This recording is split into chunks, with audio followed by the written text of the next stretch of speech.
Stop the car, Darren. The baby's crying is distracting you from driving. In the middle of a family road trip, mother-in-law suddenly raised her voice. At the sound of her yelling, our 6-month-old daughter, Cindy, started to cry even louder. Darren, we can't just stop here. We're on the highway. Although Darren had pulled over onto a wide shoulder, cars were zooming by on the main road. We have no choice. She's just too noisy. His mother glares, visibly irritated. Yet it was Darren and mother-in-law who insisted on going on this trip, despite suggestions to wait until Cindy was a bit older. It's either we leave Cindy here or both of you get out. Choose. You can't be serious. I said choose. We'll both get out. Realizing any further argument was futile and feeling that the inside of the car was becoming as dangerous as the road outside, they decided to leave. The gleeful expression on mother-in-law's face as we exited the vehicle was something we would never forget. My name is Bernetta, and I'm 32 years old. After high school, I worked for a local company where I met Darren. He was a management consultant who frequently visited the company, and we started dating after being introduced by the CEO. There was something I had to tell him. I lost my parents early and was raised in a facility until I graduated from high school. We were both over 30 and considering marriage. I felt it would be unfair to wait until he proposed to disclose my background, so I took the initiative. I already know. The CEO told me. But I also heard you're a very sincere person, and that's why I wanted to be with you. You knew? Warmth filled my heart as I thought about Darren, who accepted me and my past, and the CEO, who had always supported me. A year later, we happily tied the knot. 2 weeks into our married life, Darren suggested moving in with his mother. He said, I'm worried about my mom living alone. I knew that my father-in-law had passed away, so I remembered my mother-in-law being gracious when I first met her, so I readily agreed to get married. 6 months into the marriage, things began to change. It happened one evening during dinner with just the three of us. My work's picking up. I want you to quit your job and focus on the household. Couldn't I just switch to part-time or reduce my hours? I understood where Darren was coming from, but I was reluctant to leave the company that had helped me since I left the facility. If we're thinking of having kids in the future, quitting sooner would be better, Darren said. You should do it now, Bernetta, before things get hectic with a baby. Mother-in-law added. True, we were considering having children soon, and mother-in-law's words had weight given her experience. All right then, so I quit my job. When my boss found out, he was sad but happy for me, almost like I was retiring. I felt grateful realizing I had been valued. Darren took over managing our finances. I felt slightly suffocated staying home all day, but overall I was content with our little family of 3. But then, everything changed when I became pregnant. Darren and mother-in-law, who used to help out around the house, started treating me like a maid. I even found myself waiting in the heat and getting woken up to make late-night snacks. At first I thought Darren must be tired and mother-in-law is not young anymore, justifying their behavior, but it grew old. Can you both at least take care of your own needs? Who do you think is paying for this lifestyle? Darren snapped back. Since my son is feeding you, just do the housework without complaining. The icy gaze I had never seen before in Darren's eyes and the unusually aggressive tone in my mother-in-law's voice left me stunned. I couldn't immediately come to terms with what was unfolding before me. Or would you rather divorce? No need for a woman who won't do housework. Darren added. Why would you say that? My voice sounded incredibly shaky. You don't actually believe Darren married you for love, do you? Mother-in-law mocked. What? Mother-in-law sneered at my stunned response.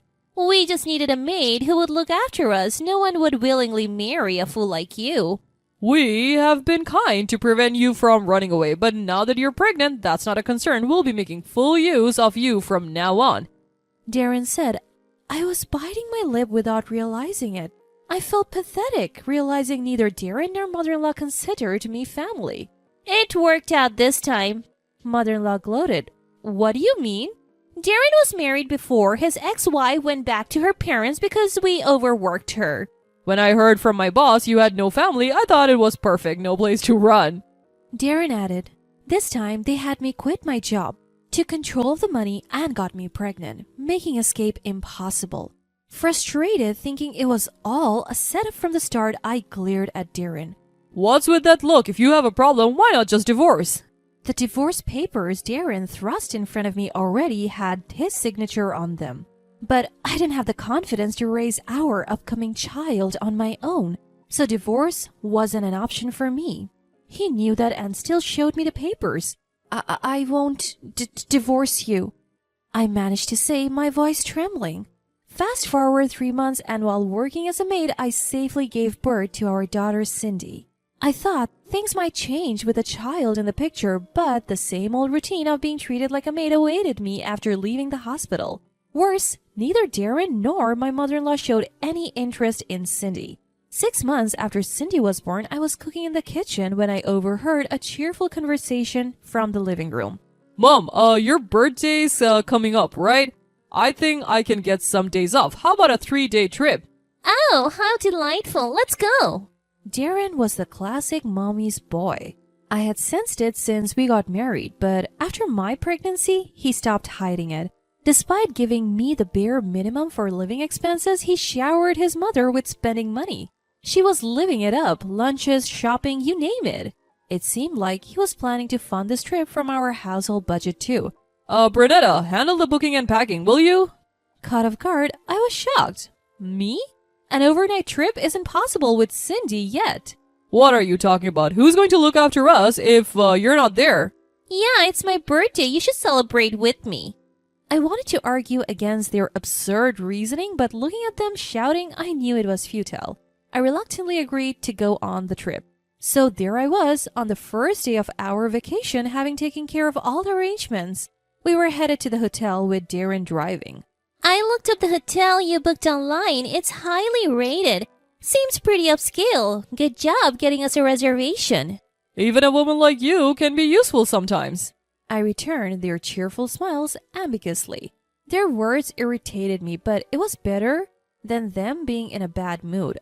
I was hoping the trip would end without further issues, but it wasn't to be so easy.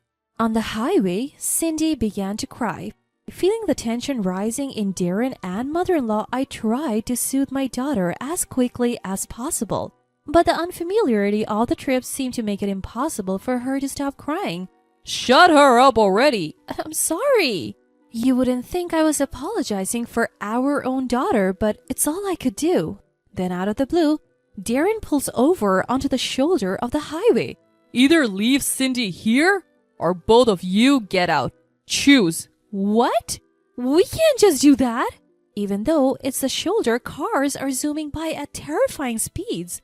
Just wait a little longer, she'll stop crying. The moment I say this, there's a loud thud.